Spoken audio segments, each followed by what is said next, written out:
मी सुशील भागचंद देवानी अकोल्यातून आलो. इथून 3 नंबरचा उल्हासनगरचा रिक्षामध्ये बसलो. 2 नंबर मध्ये गेलो मी, तर माझा बॅग अचानक म्हणजे मी नींद मध्ये होतो, म्हणजे उतरलो गाडीतून अचानक आणि माझा भाऊ सोबत होता. त्याची बॅग त्याच्या हातात होती, मी माझी बॅग मागे ठेवली होती. तर अचानक त्याचा थांबवली, मतलब 2 नंबर मध्ये, आणि मी गडबड मध्ये उतरून चाललो. तर मग चाय वगैरे पिऊन पाहिली तर बॅगच नाही.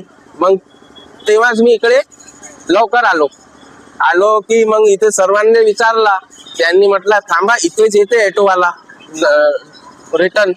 पण आम्ही खूप वेळा थांबलो. मग इथे पोलीस स्टेशन मध्ये इकडे गेलो तर काहीच ते म्हणून राहील ते तिकडे जा. मग आम्ही त्या पोलीस स्टेशन मध्ये गेलो, तिथेही काही झाला नाही.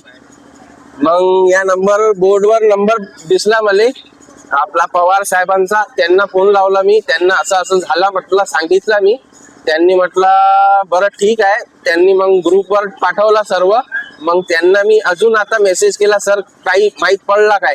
तर त्यांनी सांगितलं अजून तर काही माहीत पडला नाही. मग त्यांचाच फोन 5 मिनिटात आला. या दादाचा नंबर दिला मला, यांना भेटून घ्या म्हणे, बॅग तुमचा भेटला. काय भेटले का? हा, काय पैसे होते? पैसे होते 17,000 रुपये आणि कपडे होते माझे. पैसे भेटले? हा, पैसे भेटले. अनिल जगताप भाऊ, आपका बहुत बहुत धन्यवाद.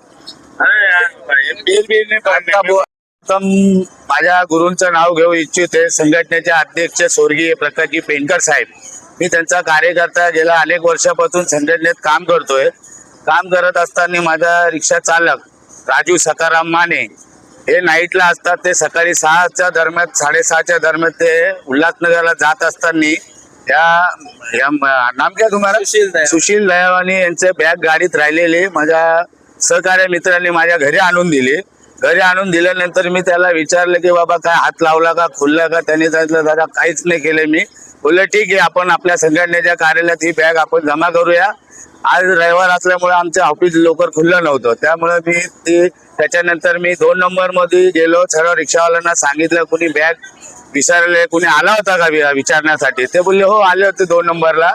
ते असायचे. मला म्हटलं काय सांगितलं त्यांनी? ते म्हणले की त्याच्यामध्ये 18,000 रुपये आहेत असं सांगितलं. ते आपण काय बघितले नव्हते. आपली सवय पहिल्यापासून, ह्याच्या पहिले आपण प्रामाणिकपणाने 16 तोळा सोनं वापस केलेले 2018 साली. आणि त्या अनुषंगाने मी ते विचारपूस केल्यानंतर मी माझ्या संघटनेच्या कार्यकर्ते जितू पवार साहेबांना फोन केला. त्यांनी सांगितले ही कंप्लेंट माझ्याकडे आलेली आहे. ठीक आहे, त्यांना माझा नंबर देऊन त्यांना माझ्याशी संपर्क साधायला सांगा असं मी त्यांना म्हणालो. बस एवढंच माझं सांगणे. आणि कल्याणचे रिक्षा चालक बऱ्याचपैकी खूप प्रामाणिक आहेत हे बी सांगू शकतो मी. एवढंच मी बोलून जय भीम, जय संविधान.